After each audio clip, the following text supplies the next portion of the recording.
अस्सलाम वालेकुम जी। मेरा नाम डॉक्टर फैसल अनवार है। मैं एक आई सर्जन हूँ। आज हम बात करेंगे सेंट्रल रेटिनल आर्टरी ओक्लूजन के बारे में, यानी खून की वो नाली जो आंख को खून सप्लाई करती है, वो अगर बंद हो जाए तो उसके क्या कॉन्सिक्वेंसेस हो सकते हैं। देखें, अगर आंख के अंदर अचानक से नज़र चली गई है और वो नज़र दोबारा बहाल नहीं हो सकी, तो इसका मतलब है आपकी आर्टरी को असेस करना बहुत ज़रूरी है। This is an emergency situation जो कि अचानक से डेवलप होती है, और आंख के अंदर अचानक से डेवलप होने के बाद ये नज़र वापस नहीं आती। कुछ पेशेंट्स ऐसे भी होते हैं जिनको अर्ली डायग्नोसिस पता लग जाए तो हम जल्दी से उनका पैरासिम्पटोसिस यानी आंख के अंदर प्रेशर को नीचे लाने के लिए उनके आंख के अगले हिस्से में एक नीडल की मदद से उनका एक्वस जो आंख का पानी है थोड़ा सा उसको ड्रेन करते हैं, और ड्रेन करके करने के बाद आंख का प्रेशर फौरन से नीचे ले आते हैं। जैसे ही आंख का प्रेशर फौरन से नीचे ले आते हैं, तो उसके बाद कुछ कंफर्ट होता है। कंफर्ट का मतलब ये है कि अगर आंख की खून की नाली में कोई लोथड़ा खून का आ गया जिसको हम एम्बोलस कहते हैं, तो वो एम्बोलस या तो डिसलॉज हो जाता है, या अगर वेजोस्पैज्म यानी आंख की नस कोलैप्स कर गई है, बंद हो गई है, तो वो खुल जाती है। ऐसे केसेस में 4 से 6 घंटे बहुत इंपॉर्टेंट होते हैं। आपने उन 4 to 6 आवर्स के अंदर अंदर आके रिपोर्ट करना होता है कि आपकी नज़र चली गई है और उसको वापस लाने के लिए कुछ चेक किया जाए। हम आपका मुआयना करके देखते हैं कि अगर आपकी ब्लड वेसल जो आंख को सप्लाई कर रही है, जिसको हम सेंट्रल रेटिनल आर्टरी का नाम देते हैं, अगर वो ब्लॉक हो गई है तो हमें पर्दे के ऊपर एक रेड स्पॉट मिलता है जिसको हम चेरी रेड स्पॉट कहते हैं, जो एक चेरी की तरह का स्पॉट होता है। कई पेशेंट्स में ये जल्दी मिलता है, कई पेशेंट्स में ये लेट मिलता है, और ऐसे पेशेंट्स के अंदर पर्दे के ऊपर एक पीलापन आ जाता है, पर्दे का कलर चेंज होता है जिसको हम पैलर कहते हैं, पैलर सा आ जाता है और पर्दा बिल्कुल हमें वाइट वाइट सा दिखाई देता है। ऐसे पर्दे के अंदर हम फौरन टैप करके प्रेशर को नीचे लाते हैं, या कई केसेस के अंदर हमें ड्रॉप्स देने पड़ते हैं, आईवी मेडिकेशंस भी लगानी पड़ती हैं, मुंह से भी हम टैबलेट ओरल देते हैं ताकि आंख का प्रेशर नीचे लाया जा सके। देखिए, इसका cause totally either blockage in the blood vessel, blockage की वजह से होती है, या आंख के अंदर कोई एम्बोलस के आने की वजह से, जो कि खून की क्लॉट्स बनते हैं, उन क्लॉट्स की मदद से ये नाली ब्लॉक होती है और आंख की नज़र चली जाती है। अब इसके क्या कॉन्सिक्वेंसेज हो सकते हैं? देखें, मोस्टली केसेस में ये देखा गया है कि ये आपकी ये डिजीज पेशेंट्स के अंदर 40-50 ईयर्स के बाद आती है।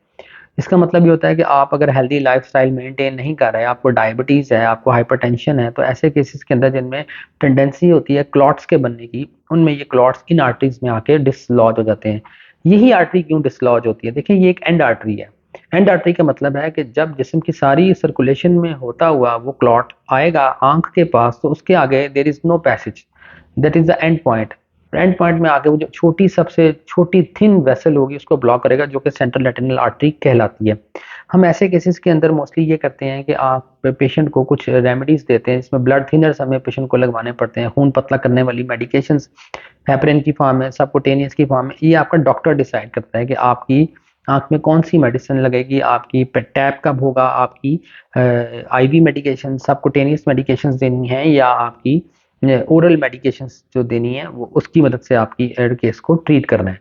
कुछ और मेजर्स भी होते हैं जिसमें हम आंख का मसाज करते हैं, जिससे प्रेशर नीचे आता है, उसकी सर्कुलेशन को इम्प्रूव करवाते हैं।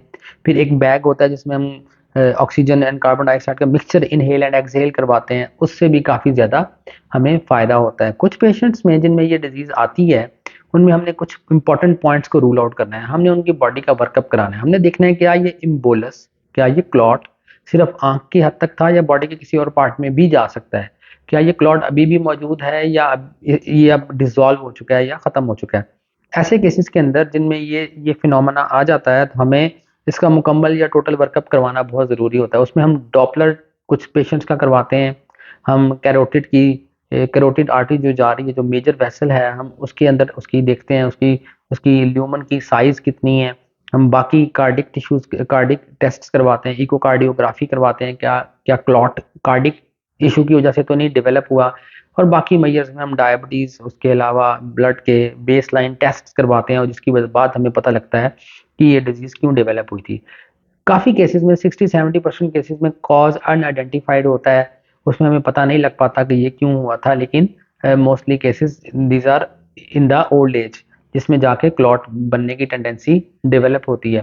रिस्क फैक्टर्स में इसके मोस्टली जो आते हैं वो आपके आते हैं, डायबिटीज़ आ जाती है, स्मोकिंग आती है। Smoking is a big issue. Smokers के अंदर काफ़ी हीमोडायनामिक चेंजेस आती हैं, जिसकी वजह से आंख के अंदर इस तरह की क्लॉटिंग की टेंडेंसी बढ़ती है, फिर आपकी कैल्शियम मेटाबॉलिज्म की डिस्टर्बेंसेस आ जाती हैं, फिर आपके अंदर कुछ जेनेटिक इश्यूज आते हैं जिसमें आपका हाइपरलिपिडीमियाज आ जाते हैं, चिकनाई की मिकदार खून में ज़्यादा हो जाती है, उसकी वजह से बन सकता है।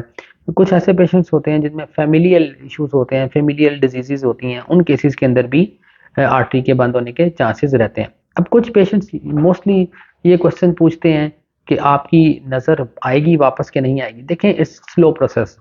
देखा ये गया है कि मोस्टली पेशेंट हैंड मूवमेंट या काउंटिंग फिंगर पे आते हैं, लेकिन कुछ केसेस के अंदर मैंने ये देखा है कि after 3 months, after 4 months, may be after 6 months, कुछ ना कुछ विजुअल रिकवरी हो गई है। अगर आपकी रेटिनल नर्व फाइबर लेयर जो एक टेस्ट होता है जिसको हम ओसीटी स्कैन कहते हैं, उस पर अगर वो बिल्कुल ही उसकी एट्रॉफी हो गई है, उसके अंदर बिल्कुल वाइट एरिया उसका बैंड की तरह नजर आ रहा है और उसके अंदर एट्रॉफी डेवलप हो गई है, तब तो उसकी विजुअल रिकवरी होने के चांसेस बिल्कुल कम होते हैं। लेकिन अगर कुछ पेशेंट्स में देखा गया है कि if there is early early recovery, तो वो रेटिनल फाइबर लेयर जो उसके अंदर मौजूद होती है, नर्व फाइबर लेयर जिसको हम कहते हैं, उसमें कुछ ना कुछ इंप्रूवमेंट आने के चांसेस होते हैं। सो मैजिकली यंग पेशेंट्स में रिकवरी मिली है, हमें हमने देखा है कि उनमें रिकवरी हुई है, लेकिन it took time, 4 to 6 months उसने लिए हैं। लेकिन जब ओल्ड एज पेशेंट्स में ये चीज़ डेवलप होती है तो उसमें भी हम 3 माह तक, 4 माह तक, 5 माह तक वेट करते हैं to see whether there is any recovery. और हम वो ट्रीटमेंट जो हम देते हैं इन ऐसे केसेस में, वो हम लंबा चलाते हैं, जो ओरल टैबलेट्स की फॉर्म में भी होता है, आईवी मेडिकेशंस की फॉर्म में भी होता है, और कुछ और मेडिसिन होती हैं जिनको हम कराते हैं। कुछ ऐसे पेशेंट्स होते हैं जिनमें ये डिजीज सडनली अचानक से आती है, उनका कोई रिस्क फैक्टर मौजूद नहीं होता। ऐसे केसेस के अंदर हम फैमिली हिस्ट्री को भी कंसिडर करते हैं और उसमें भी देखते हैं कि क्या कोई ऐसा मेटाबॉलिक डिसऑर्डर तो नहीं है पेशेंट को जिसकी वजह से मेटाबॉलिज्म में कुछ ऐसी चेंजेस आ रही हैं जो कि और कोई इंजरी भी कॉज कर सकती हैं। कुछ पेशेंट्स के अंदर हम सीटी स्कैन और एमआरआई भी करवाते हैं to check the integrity of the brain, क्या कोई और इशू तो नहीं डेवलप हो रहा जो कि बॉडी को इफेक्ट कर सके। तो याद रखिए, ये एक मुश्किल सिचुएशन है, मुश्किल डिजीज है, इसको ट्रीट करना भी मुश्किल होता है। हमने इसको स्लोली ट्रीट करना होता है और उसको अपने साथ लेकर चलना होता है, तभी हम इसकी मैनेजमेंट हम कर सकते हैं। उम्मीद है आपको इससे काफ़ी इन्फॉर्मेशन मिली होगी। Thank you very much.